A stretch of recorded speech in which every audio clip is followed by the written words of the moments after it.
Awesome. So welcome back. So what I want to do is follow up on Monday by getting a little bit into not super in the details, but kind of the cutting edge of how you could use AI in as part of your empirical legal studies workflow. So again, I would say that a lot of what I talked about on Monday and a lot of the kind of initial things that we saw in the kind of hands-on demo this when I was in graduate school, it took a while to develop this kind of competency, to develop this sort of skill set in order to code, in order to kind of figure out how these different libraries work, to even just think through some of these issues around how do you structure a full kind of study or something like this. I'm not saying all of that is gone just yet. You still have to be a human. You still need to think through a lot of these issues. But there are a lot of tools available today, making quantitative work and empirical work much more accessible than it ever has been, certainly in the last few years, and certainly compared to 20 or 30 or 40 years ago when empirical legal studies started as a kind of subfield within law.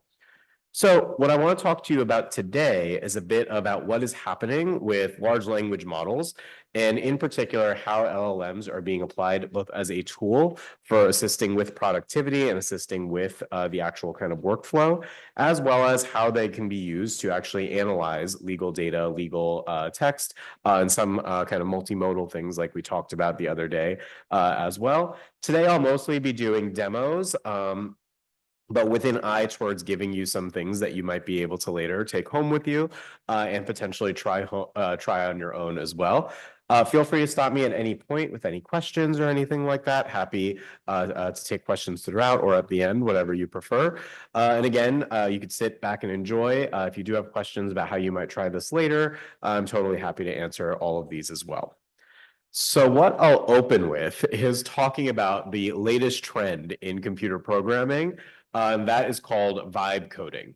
So New York Times just had this article I think like 2, 3 weeks ago now.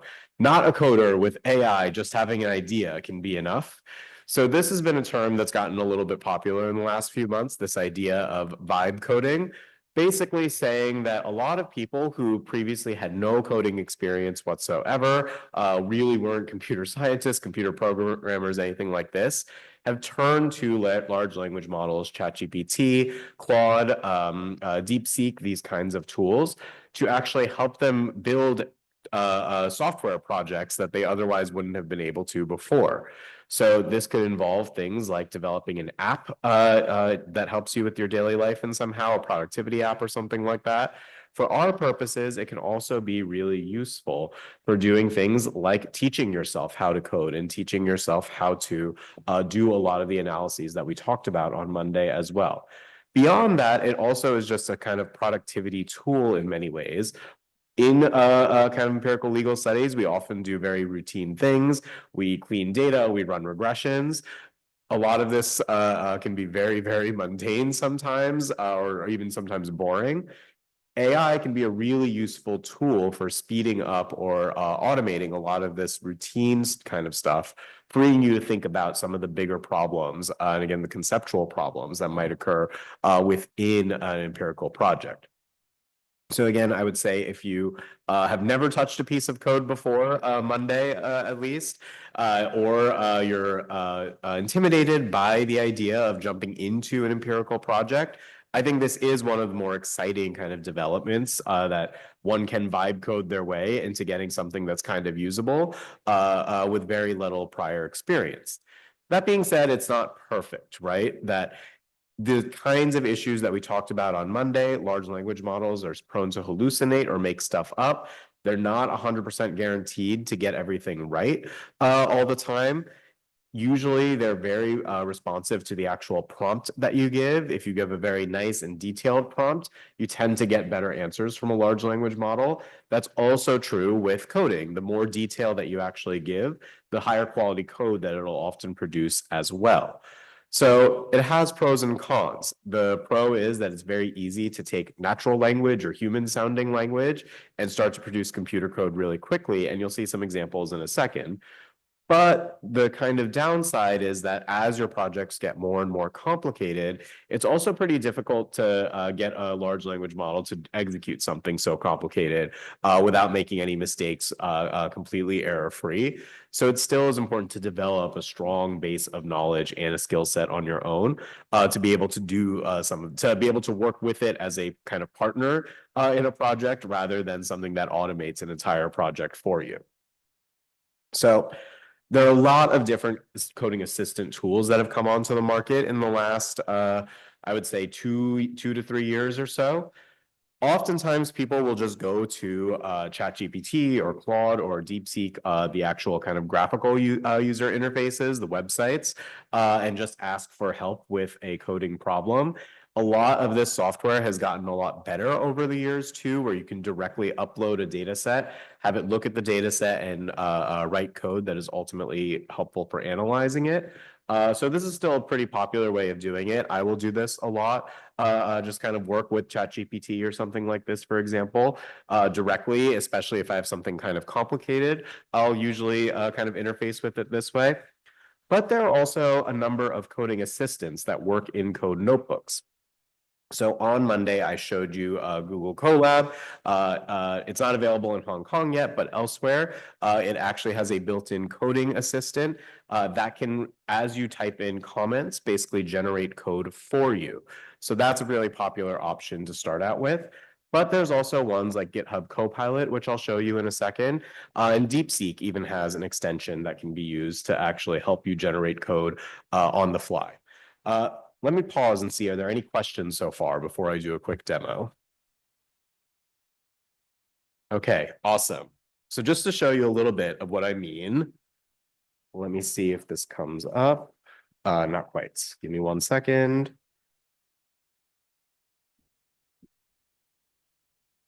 Okay, so what I have here is, let me try to make this a little bit bigger for you. Okay, you should be able to see this. So what I have here, and actually let me go ahead and just delete all these so that you can really see, is a piece of software called Visual Studio Code. So this is a really popular tool for all sorts of programmers, software engineers, data scientists, etc. Do I have the mic? Can you guys hear me? I'll project. If not, so it's a really popular tool in part because it has a lot of extensions that you can work with that help facilitate your ability to code, to debug, things like this. One of the really popular extensions in the last couple years has been something called GitHub Copilot. So this should actually be freely available to you as students. You should be able to sign up for something called GitHub Premium to get access to the tool that I'm about to show you right now. So the main kind of innovation of this tool, notice how this notebook right now is completely blank. This is a Jupyter notebook like what we saw on Monday, but right now it is completely blank. There's nothing at all here. What we're going to do is actually communicate with the AI assistant to go ahead and create some code for us. So let's go ahead and take a look. I'm going to show you very quickly. I'm in a folder called HKU Law Tech Workshop. In this data folder, there's something called CFPB Complaints 2023. So what this is, it comes from something called the Consumer Financial Protection Bureau, which is a federal agency in the United States. One thing that the CFPB does is collect consumer complaints. People will have a dispute with a credit card company or a mortgage lender, an auto loan maker, something like this. The dispute isn't getting resolved for some reason or another. So they will actually write a complaint to the government and it gets published in this data set. So I've downloaded 1 year worth of these complaints, and we're going to take a little bit of a look at these. So just to give you an idea of how this works, imagine what I wanted to do is start a project where I wanted to ask some questions about what sorts of complaints do people make?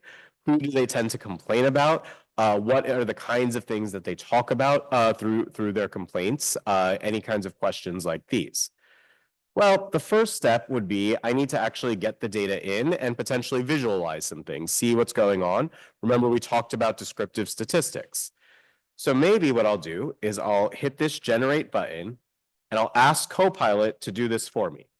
So I will tell it, can you load in the CFPB 2023.csv data in the data folder and show me the first 5 rows.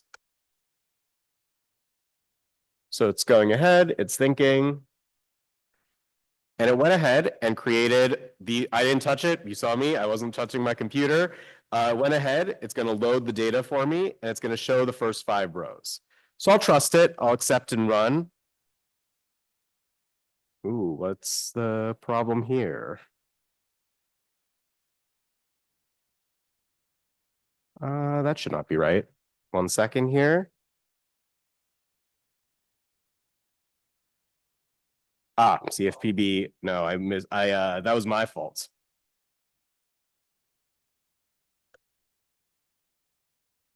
Okay, so I told the AI a wrong file name, and it went ahead and listened to me exactly. So that was my fault, not the AI.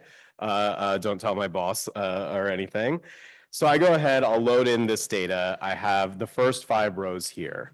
So notice there's a lot going on here. The date that a complaint was received, the product, we see a couple things here, credit card, credit reporting, blah, blah, blah. The issue, problem with your purchase, improper use of your report. This is the main thing that we're interested in, these consumer complaint narratives. Notice the way I have it printed right here, though, it looks like it's kind of hard to read. It's in this table. What if I go down here and I ask the code something like, let me move this out of the way. I'd like to look at the consumer, or let's see what it's called, consumer complaint narrative column. Can you go through and print out the first 10 complaints for me?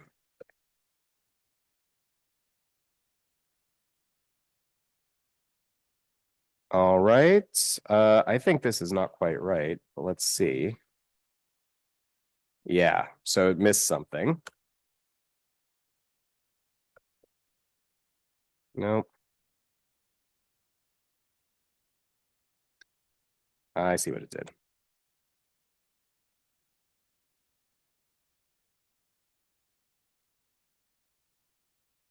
All right, let's try this again. And this is actually a very useful learning experience in the sense that it is not perfect, as I said, but still can be quite impressive.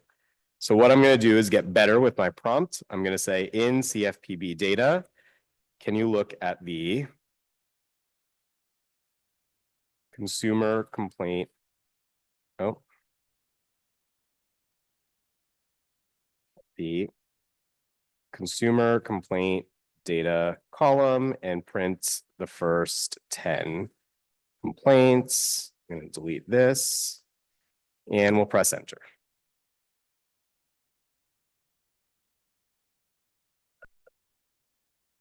Let's try this again.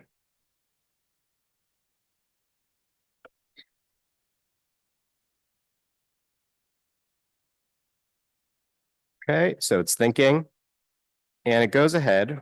Let's accept and run it. And this time it went ahead and printed the first 10 complaints for us. So again, this is a really useful kind of tool for just very quickly kind of looking at data, things like this. We can also do something like, can you look at the products column and visualize the distribution of this?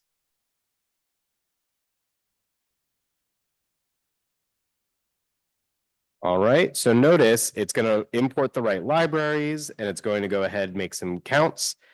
And let's see if this runs. And here we got a plot really quickly. So this is the kind of thing that whenever I start an empirical project, I would be spending probably at least a couple hours doing myself, just kind of looking at the data, getting a feel for it, trying to see what's in here, see if anything's missing, anything like this. The ability to kind of interact with code really, with your code directly like this. And again, notice I haven't really typed any lines of code except to fix a couple of errors. It's able to generate a lot of this for me very quickly. Again, I would say one of the big things here is when you know what you're doing, this can be very, very useful for kind of speeding you up. But even if you don't really know exactly, this is a really useful potential teaching tool. You can ask it questions. Why am I getting this error? Why didn't this work? And potentially kind of work with it that way. So let's see another example here. So yesterday, I showed you a little bit about training a machine learning model to predict some kind of category. What if what I wanted to do was predict whether or not something was a debt collection or credit card or prepaid card? You noticed yesterday it took us probably like a half hour to kind of build up a lot of the code to actually do this. What if I just really wanted to really quickly create a small model like this? I'll go ahead, I'll hit generate again. Can you sample 500 data point or filter the product to be either, what did I say, debt collection or credit card or prepaid card? Sample 500 data points and then train a machine learning model to predict whether a complaint is in one of these categories. Also report some metrics like accuracy, recall, and precision. So if you've done a machine learning project, you'll be very aware that this is the kind of thing that you could spend hours out or days or potentially weeks getting everything right, really testing a bunch of different models, things like this. Let's go ahead and see what it does for us.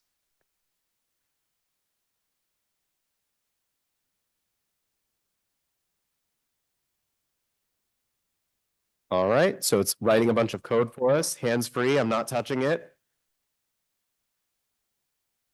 So notice it's doing a bunch of things. One, I had asked it, I only want anything that's in one of these two categories, debt collection or credit card.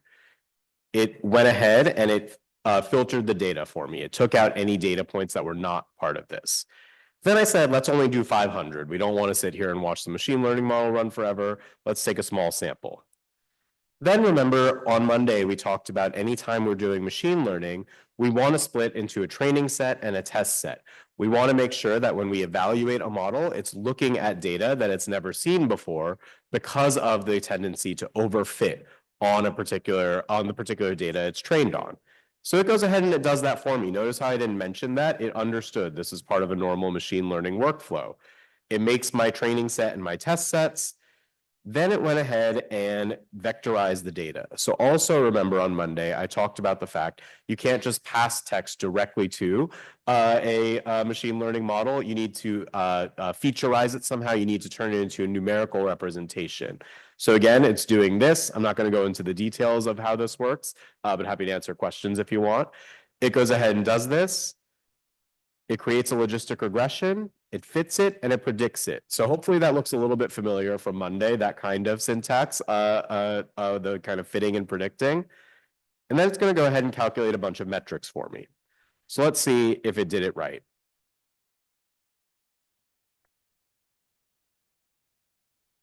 It's running.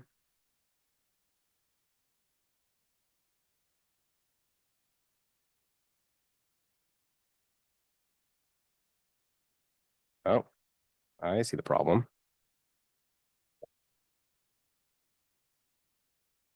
One second here. Yeah, there we go. Sorry, I'm doing this on Zoom at the same time. Okay. So it went ahead and it trained that model for us and it even told us, here's my accuracy, here's my recall, here's my precision. These are all machine learning metrics for seeing how well we did. And again, it did this very, very quickly. For my own dissertation, I probably spent a few months trying to get code that did something like this, but it's able to kind of get something like this for us. Now, one more thing that I want to show you, and I'll stop and take a couple of questions. Notice how here it uses just a logistic regression. What if I was like, oh, well, I want to actually try a few different models and maybe on a couple different settings? Maybe I can ask it, Actually, let me do this. Can you take the ML code you just wrote and actually train a support vector machine instead of a logistic regression?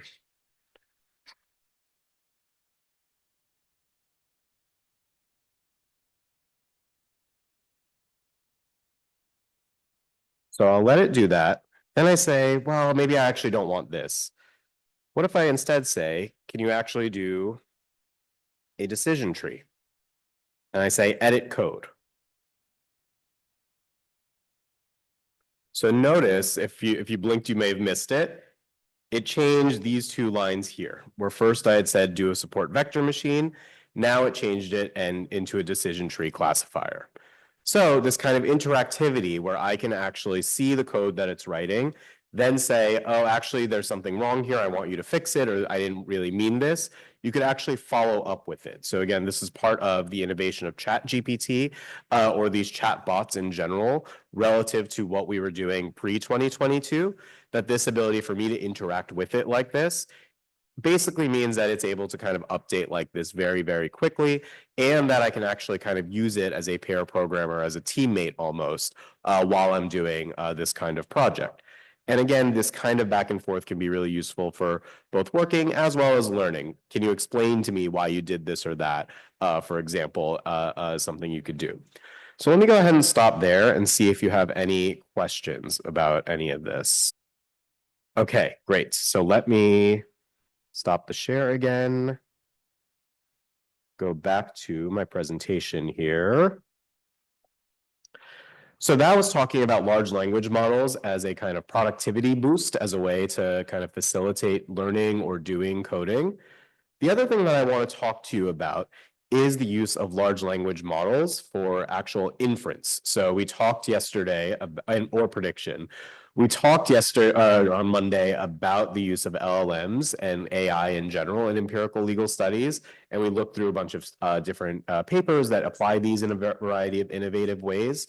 I would say a really exciting thing that's happening right now is that there are now very, very good models that are open source and can run locally, meaning on a computer like the one I have right here, or for a more advanced project on a supercomputer or a cluster computer that most universities will have access to. So this has a number of really big benefits for research. One is privacy.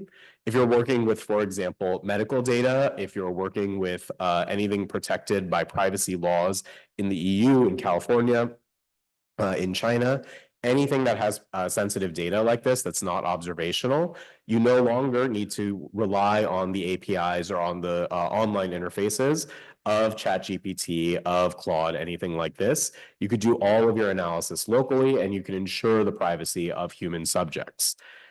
There's also the ability to do a lot of customization. So we mentioned on Monday this idea of fine tuning. One of the kind of advances of large language models is that they were trained to be good in general. They're good at general tasks and work across a variety of different domains.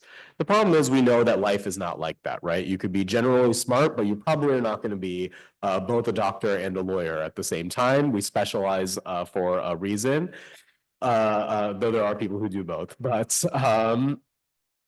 similarly with large language models, a large language model that's generally good at giving you answers to basic questions, or kind of generally talking about movies or something like that, will not always be good in a really specific domain like law, where there could be very, very particular definitions within a country. For example, within a country, legal kind of assumptions or principles can be different from the next one, or even within a very particular area of law. So for example, the way that contracts might define a term may be very different from tax. The ability to have an open source model, meaning that I download this model and then I am free to actually update or change it, means I can fine tune or customize it to the particular use case that I have. So on Monday, we talked about Llama, LAWMA, a paper where they fine tune to these legal benchmarks, legal tasks, only a few examples, and they were able to basically create a bunch or do as well as human coders with law backgrounds on a variety of different legal prediction tasks. So this is a really, really useful benefit that you don't need to rely on OpenAI or something like this for.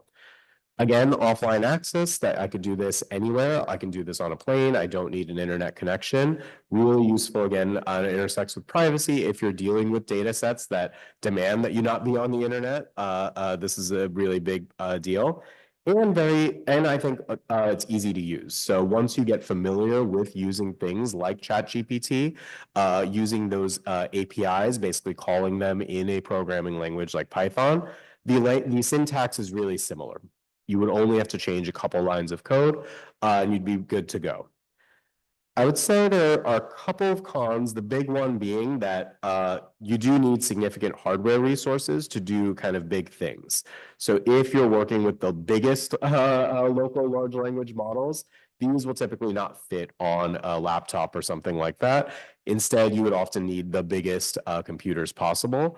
But I think for a lot of basic stuff that you can actually do this right on a local machine and do some pretty interesting and cool stuff as well. So I don't consider this to be a huge burden, so long as you have some computer that you're able to work with. Questions before I keep moving?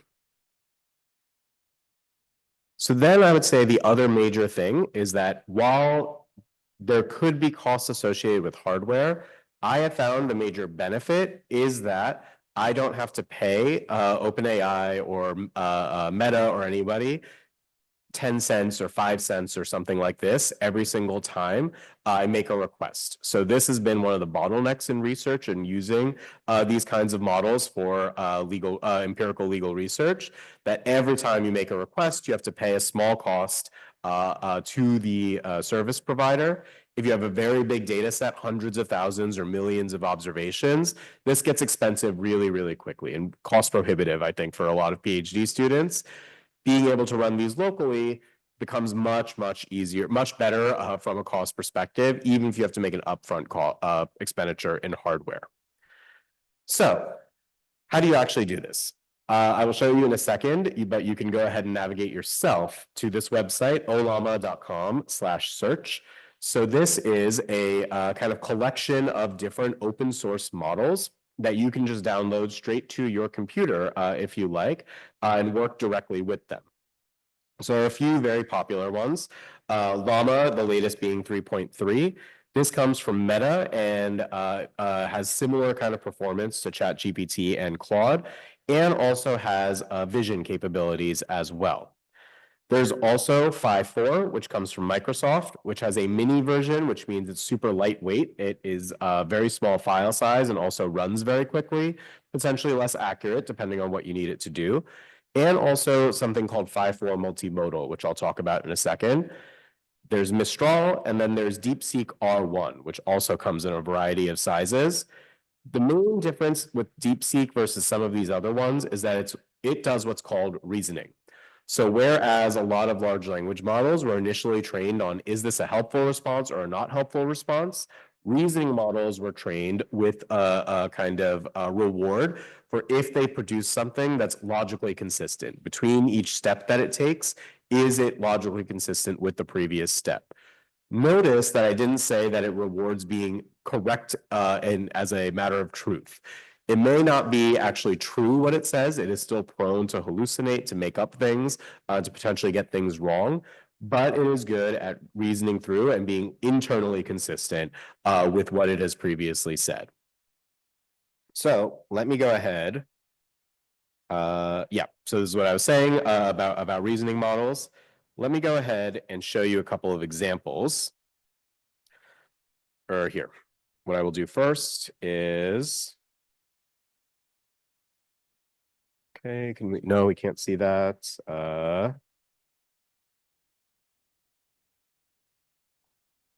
Okay, yes, perfect. So if you go yourself to ollama.com/search, you will see there are probably almost 100 models on here at this point. Again, these are all open source and open access and available to you. You can download these. These are on your computer. The companies that made them, Google, Meta, whatever, cannot remotely update them for you or remove access or anything like that. These are all available to you. And again, a lot of the really, really high performing ones are available for free on here. So the Microsoft one, DeepSeek, etc. And with any one of these, you can see, so let's take a look at Llama 3.3. It will come in, this is the latest, let's do 3.2. It will come in different configurations. So 1B or 1 billion parameters versus 3 billion parameters. You could see one is 1.3 gigabytes, the other is 2 gigabytes. So you can actually take a model that is better for your purposes. If you have a pretty simple task that that's not likely to need a huge model and you want it to run quickly, you might choose the smaller one. If you have a more complicated task, you're willing to let it take more time to do what it needs, you might choose a bigger one. Or maybe you need to work with images, for example. Then you might use something called Lava, which is a vision model that's built on top of Llama that's able to analyze pictures, images, things like this, and produce produce text as a response. Or if you want a reasoning model, you can also pick DeepSeek, which itself comes in a variety of different sizes and configurations. Again, I would say that you can even see most computers would probably struggle with this biggest 671 billion parameter, but you have a lot of different options all the way from 1.1 gigabytes to all the way to 43. And the size of the model basically matters for, again, how accurate it tends to be in general kind of tasks. So all of these are available and very easy to download. So easy, in fact. Let me.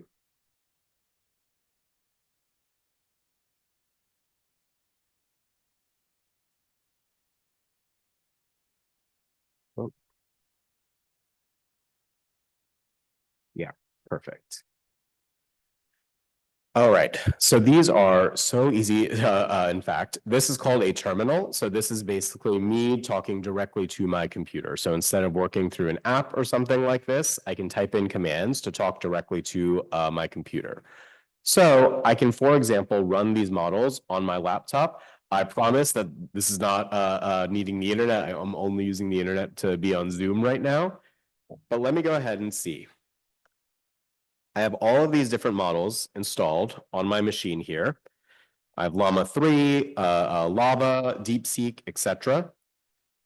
Let me go ahead and I will say, oh, Llama, run. Let's do Llama 3.2.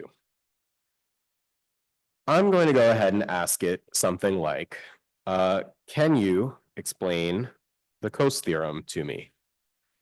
Before I do that, does anybody else want to explain the Coase theorem to me? No, I figured not.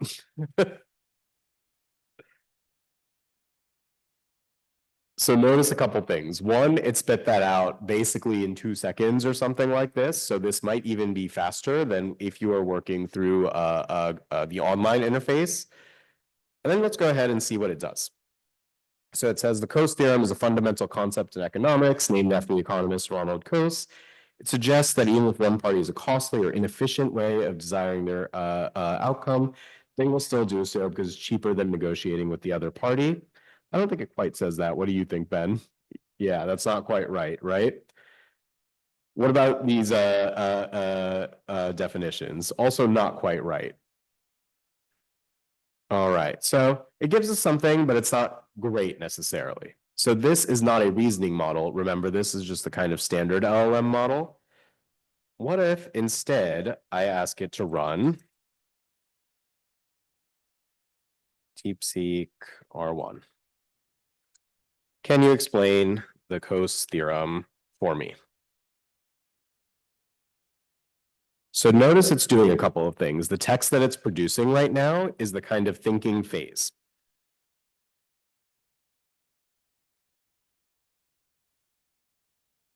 Perfect. Okay, so let's go ahead and take a look. So this is a lot of windup, right? Compared to the amount of text that we saw before. Okay, so I'm trying to understand the Coase theorem. I remember it's something related to economics and law, probably something about property rights or something like that. Let me think. I've heard terms like externality before. This probably feels like if you were taking a law and economics exam, what it might feel like. So notice how it's going through. It's kind of thinking, or kind of like going back and forth. This is the heart of the kind of reasoning model, that what it's trying to do is trying to come up with a logically, internally consistent way of approaching the question that I just asked. Trying to remember who it's named for, blah, blah.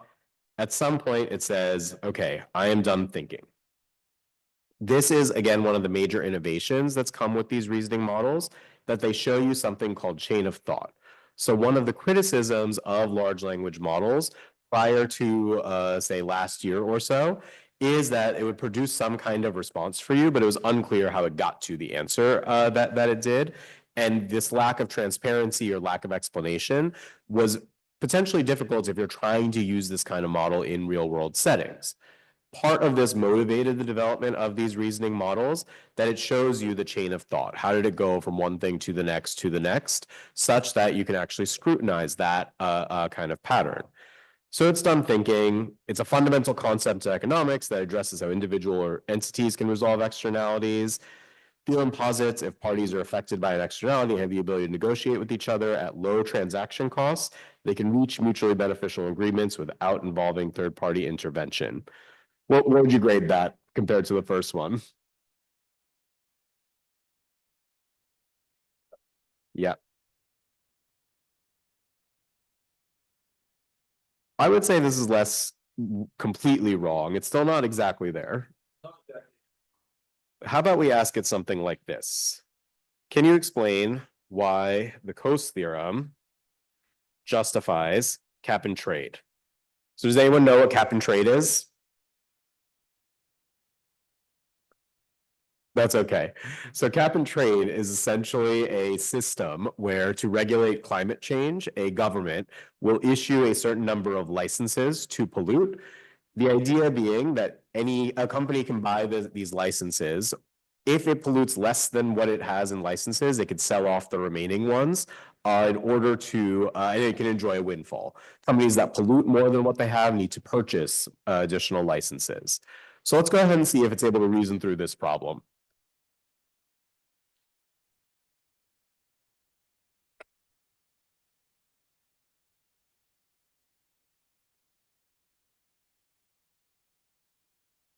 All right.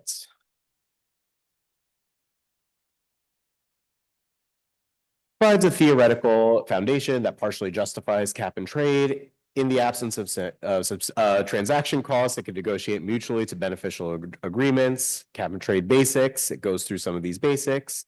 The connection, firms can negotiate directly through permit trading without explicit government rules, mirroring the Coasean approach. The market price of permits reflects the true cost of pollution. Efficiency through the market mechanism, it creates a market for pollution rights, allowing them to act in their self-interest by buying or selling permits based on cost efficiency rather than government enforcement. What do you think, Ben? Not too bad. I would probably give that like a B plus or something. Yeah. I wouldn't say that's an A. I would want some definitions of efficiency. I would want something about why zero transaction costs you bargain to the efficient outcome, but not too bad overall. And hopefully it gets you seeing where these models are going. Not a total replacement, I think, for how a human being thinks through these things. This might be better if I fine-tuned it on a law and economics textbook, for example. But you should see how it kind of thought through this, right? The first model that didn't do any kind of reasoning, it kind of like put some words together that are kind of loosely related to the Coase theorem and law and economics, and spit these back out in a kind of like okay order. The reasoning model was more internally consistent, but not totally right. When I gave it a specific problem to think through, it started to get much better. It started to do pretty good at this sort of thing. So this shows to us a few different things about how powerful these models can be, as well as some of their limitations. And again, what I really, really want to emphasize is that this is all running just on my laptop here.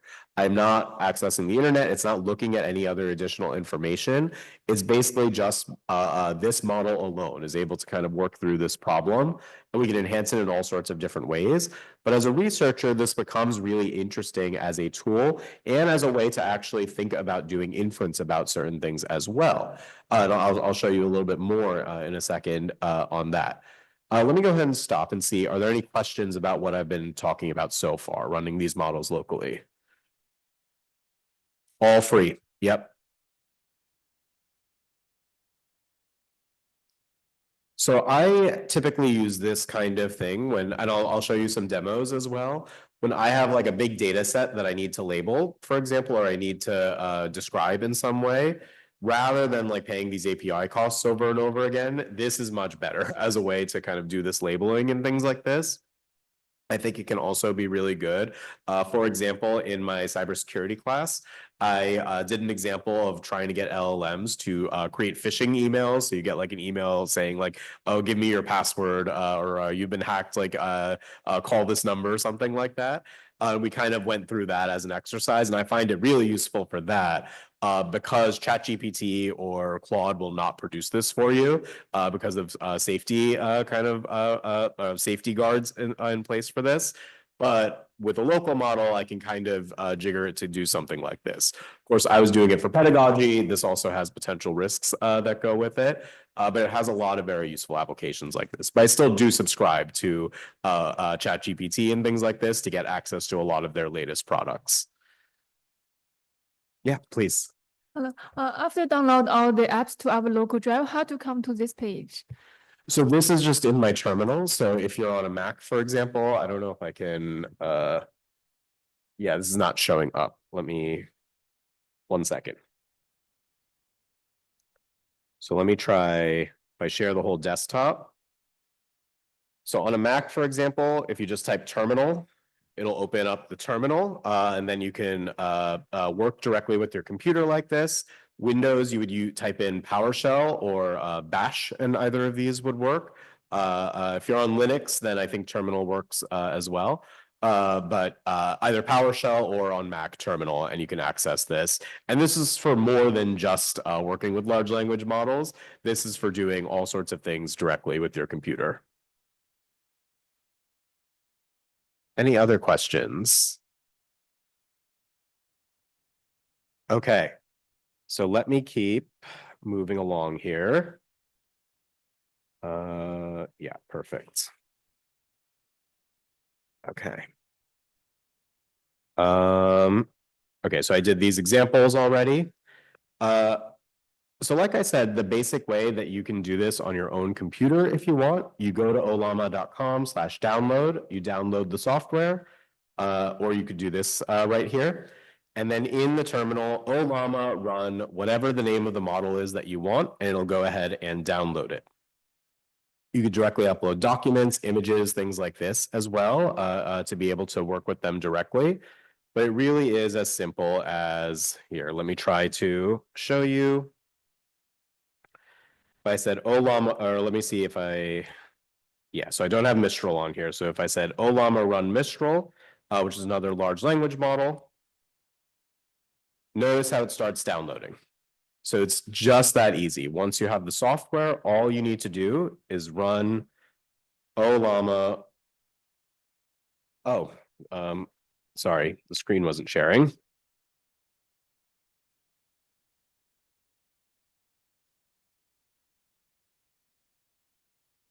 So let me try that again, actually. So if I say in my terminal, Olama run Mistral, I press enter. Notice how it starts downloading, just like that. So once you have this software installed, it's very easy in your terminal to get access to the latest open source models, just 3 words, and you're able to start downloading them. And then when you want to run one, I'm going to stop this one because I don't want to watch it download forever. If I run one that I already have, it'll just open it up and I can start typing messages to it. It says it's just a language model, so it doesn't have feelings. So hopefully that helps assuage this concern. All right.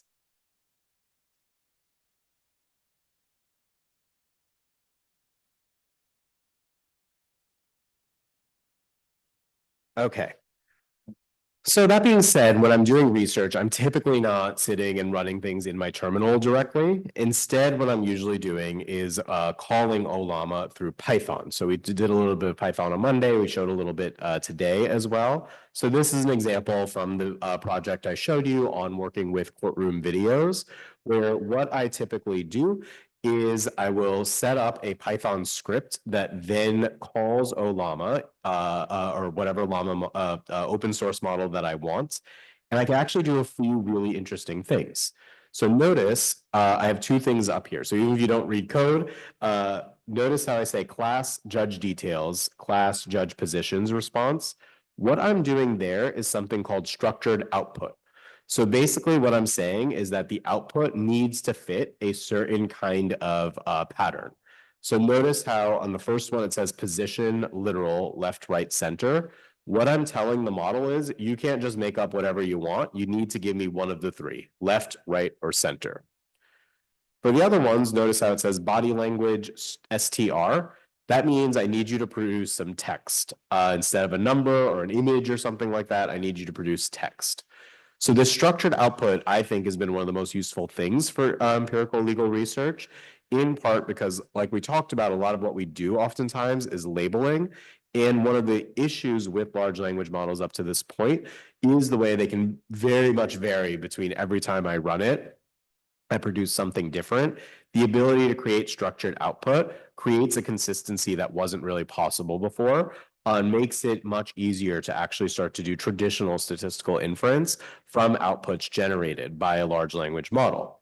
And then, like I said, if you have run these things before, the code at the bottom there, Llama chat, here's the model that I want to use, here's the format that I want the response to take, and just bring the response back to me as a dictionary, basically. So again, it's only a couple lines of code. What is really happening here is, I don't think you could see my mouse, that's okay. That part where it says response all the way down to the end, that's maybe 10 lines of code or something like that. That's all the Python you really need to actually start working with this directly. The part where it says prompt, that's like what I would otherwise just type into the terminal or into ChatGPT, analyze the following courtroom scene, blah, blah. That's just some instructions for the model. So that should feel familiar if you've used any of these services before.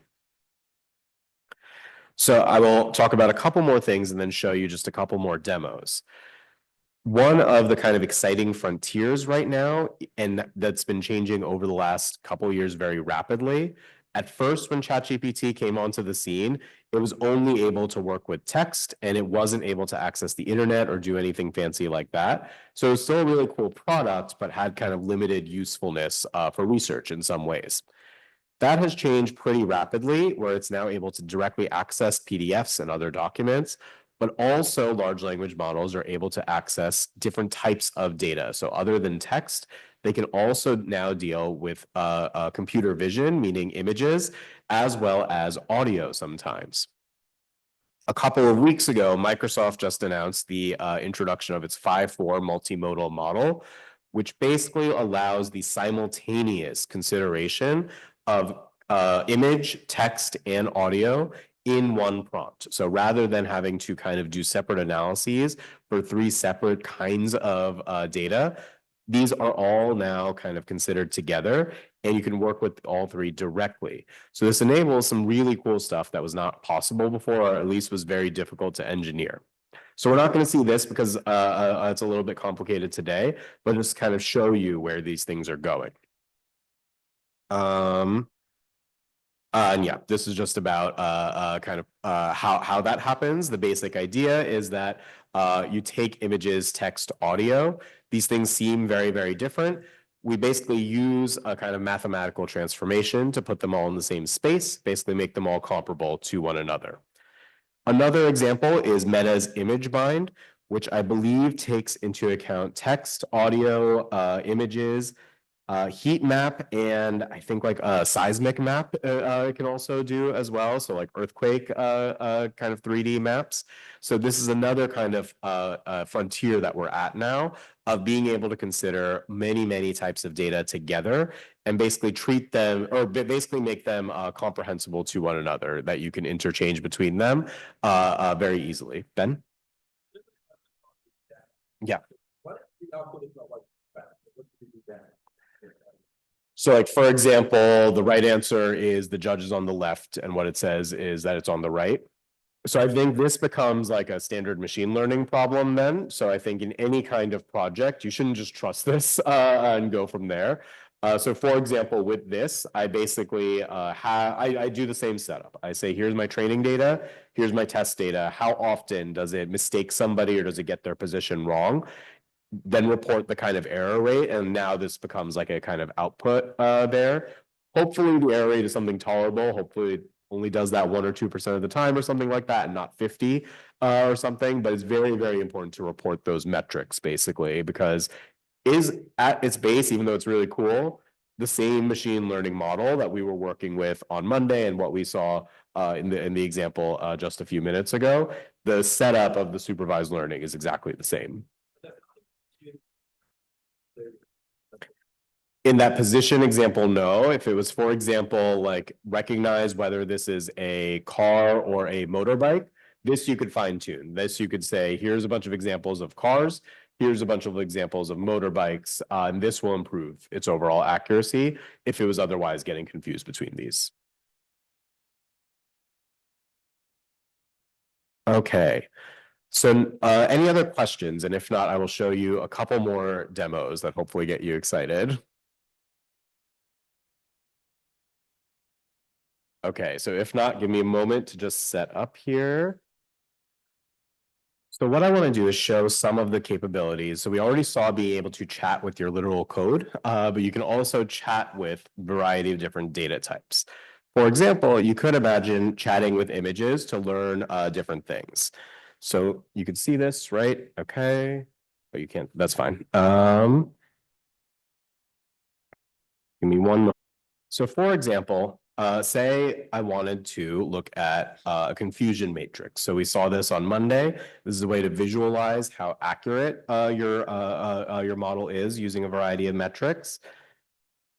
I'm going to upload a picture of a confusion matrix. The one we saw on Monday was a 2x2, so that was pretty easy to read. This one I think is approximately like 30 by 30 or something, so a little bit tougher. That's like a lot for me to like sit and look at and things like that. Let me go ahead and say, can you tell me what this is? Are there any useful things I should know about it? I'm going to go ahead and ask. And this is an app that I built myself with the assistance of AI. Okay. Ooh, that is not what you want.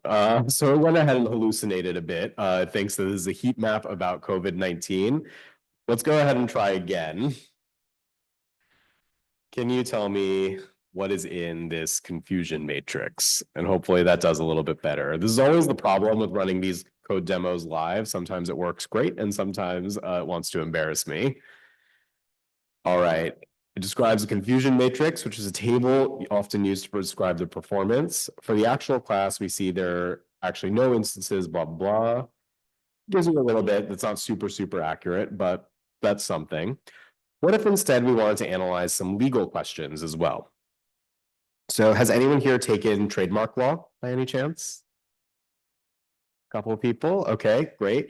So in the US, we have this kind of concept of trademark dilution, which basically means that someone cannot have a product or a brand that's too similar to your product or brand for the fear of diluting the first one.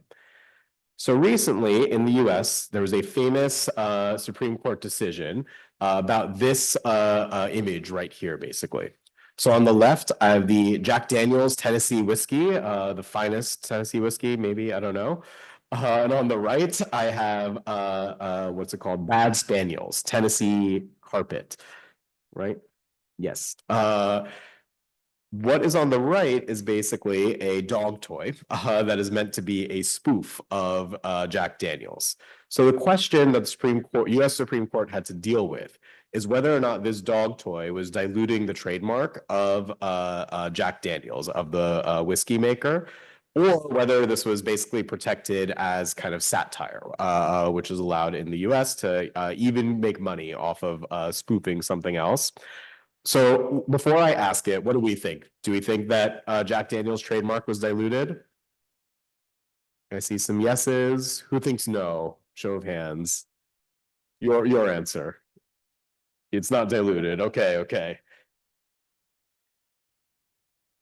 Okay, so how about we ask it, what is in this image?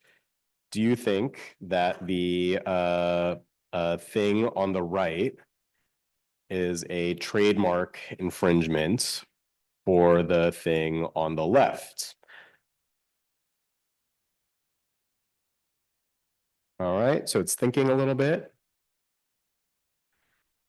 The image features two bottles. That's pretty good. One of which appears to be a Jack Daniel's whiskey bottle, and the other resembles a container commonly used for holding sauce or condiments. So it didn't quite get that it was a dog toy. There's no direct evidence that the image on the bottle on the right is trademark infringement. Could be potentially unauthorized use of branding if it's an actual product attempting to mimic the design of the Jack Daniel's whiskey bottle. Blah blah. To determine if it's an actual infringement, one would need to consider these factors. It's kind of a non-answer, right? What if I say directly, in this image is a bottle of Jack Daniels and a dog toy that spoofs it? Do you think the dog toy is infringing on the trademark by diluting it? Would a customer be confused about the source of the product? So this is the classic question we ask in trademark cases, whether or not if I'm selling something, a consumer is going to be confused about the origin of that product. In actual legal cases, what we do is we run surveys of consumers to see what they think, whether or not they are confused. Let's see if our large language model is able to think about it.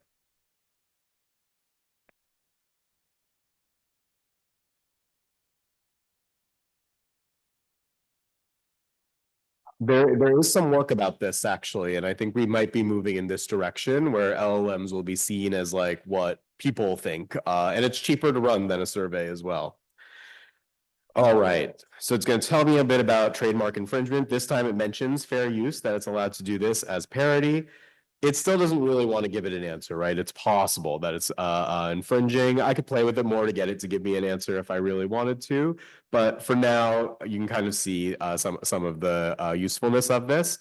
And for what it's worth, the Supreme Court disagrees with Ben. They do think that the toy is trademark infringing, but you can get a sense that these kinds of methods will become very useful for these sorts of visual law applications. So let me go ahead and do one more, and then I'll show you a couple more interesting things. Okay, so here is a street in New York City. This is right by New York University. Let me ask, where do you think this image was taken? What do you think are the relevant zoning laws for the street pictured here?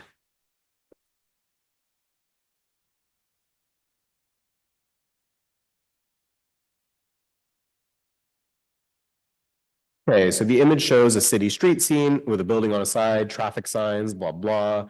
Possibly New York City, so I didn't actually tell it. It's in New York, but it knew that.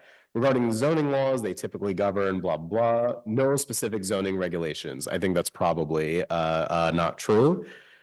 What if I instead ask it, um,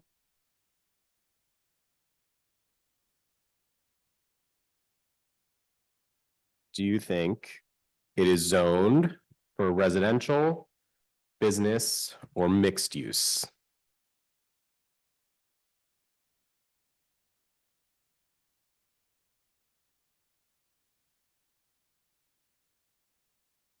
All right. It really wants to embarrass me today. So still giving a non-answer, but let's try another one. So this image was taken slightly down the street from there. Let me ask it.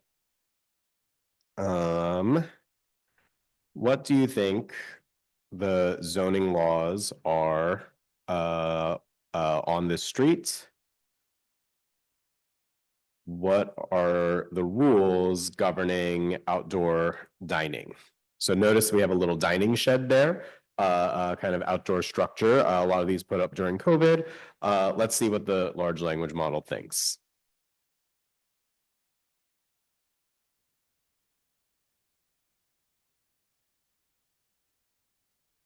All right, permits and licenses. Before setting up the outdoor dining area, they would need to obtain the permits and licenses.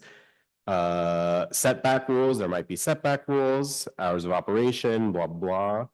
Yeah, it's telling me it's general observations, but hopefully you get the idea that it is able to oftentimes give us useful information. The more I prompt it, the better kind of information I can get.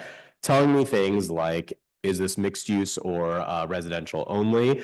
Potentially, where does this take place? It is pretty good at telling me that it's in New York City, for example, and giving me just general information about, okay, there's an outdoor dining shed here. Here's some of the relevant info that goes along with that. Questions about any of these examples so far? Okay, let's go ahead and take a look at the next one.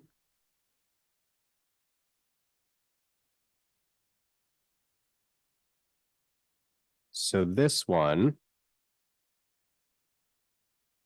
so this should look familiar to you. This is a clip from the video that I was showing you yesterday. So I'm going to go ahead and just look at the first 10 seconds. I'm going to ask a question about the video.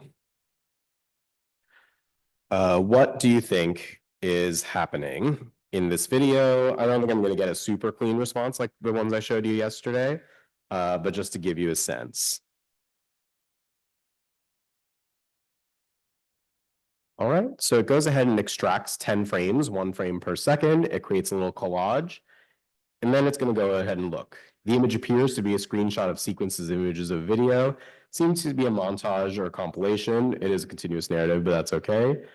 Shows a mix of images, blah, blah, blah.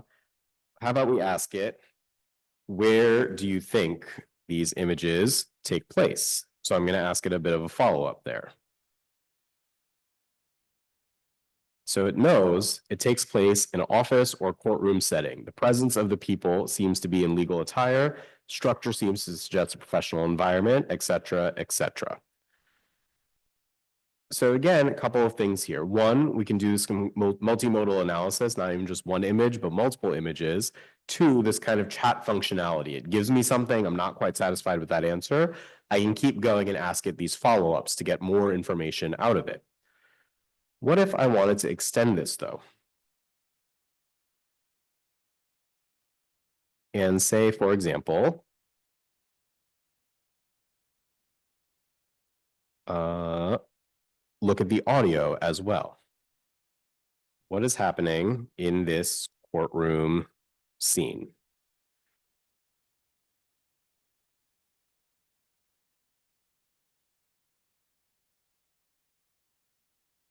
Okay, so notice a couple of things here. The main difference between the previous one and this one, on the left-hand side over here, I have what's called a spectrogram, which basically is a way of visualizing the pitches and tones of a speaker in an audio track. So now I've taken that image of a spectrogram and I'm feeding that to a computer vision model to tell me a little bit about the audio sentiment, potentially, what is going on audially. The image you provided appears to be a collage or sequence of images representing an animated show or film. Not quite right, but that's okay. The rest of the frames show different scenes, blah, blah. Presence of a judge and jury. How about I go ahead and ask it, what is the tone of whoever is speaking? Or I'll ask it as a follow-up.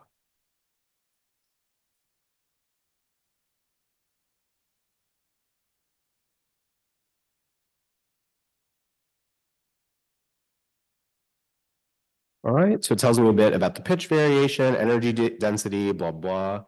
saying the speaker's tone is dynamic, expressive, can have certain moments of emotion or emphasis. Again, these are very, very kind of off-the-shelf ways of doing this. Happy to talk about the actual project a little more in Q&A if you want. But just to give you a sense of the kinds of things it could take out from these kinds of data. And then one last one that I will show you.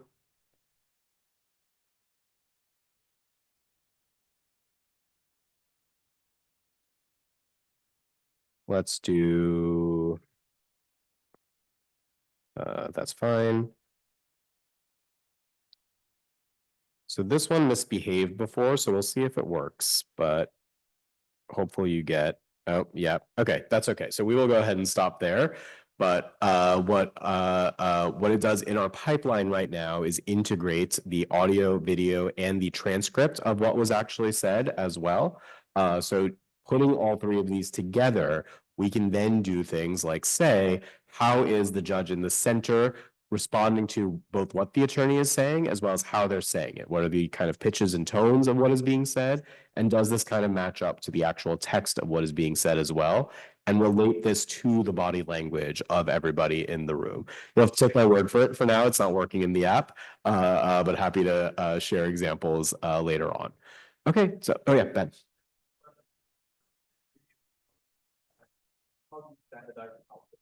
Now you're asking follow-up questions.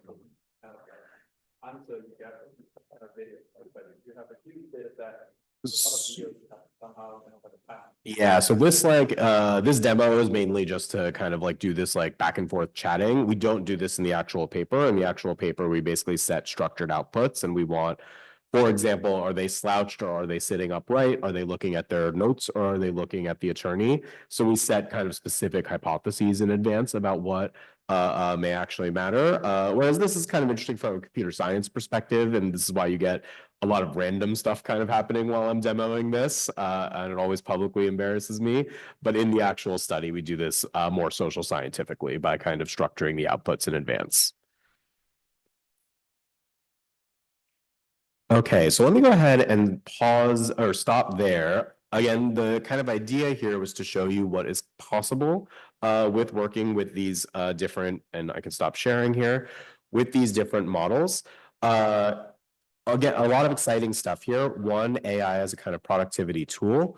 Two, as a way to actually generate data and make inferences about data that we haven't previously seen. So the theme of this workshop was the idea that you can find data in places that you never thought of before. It used to be we'd have to kind of download spreadsheets from whatever we can and kind of work with whatever there was. The ability to think creatively about what counts as data and then actually transform it into something you can analyze, even using traditional statistical methods, is a really exciting place for research. And I think we're going to see a lot of innovative stuff come out of this. And I really want to emphasize that it does take some coding knowledge and some kind of investment in these skills, but it's not impossible. These are all very learnable skills. You don't need to have been born a computer scientist to pick up what you need to do this kind of analysis. I would say that just thinking about these problems as social science ones and thinking creatively is much more important than the kind of technical skills here, and just kind of keeping up to date with what AI is, having a sense of, okay, why do we see certain kinds of behavior? Why does it work this way?